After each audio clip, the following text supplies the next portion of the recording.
welcome. Today in front of me Xiaomi Pad 5 and I'll show you how to check battery temperature with Ampere app on this device.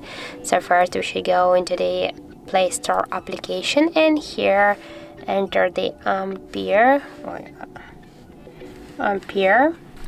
and now we have to get this application, so tap to install and wait a couple of seconds while the application downloading and installing on your device.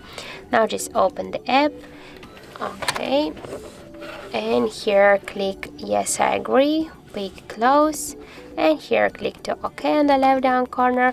And now as can you see here we got the section with the information about our device temperature. In my case that's 28 degrees, and also here we got more information about our device battery, like the level, health, the voltage, capacity, and more other information like the Android version and model of our device and more other info.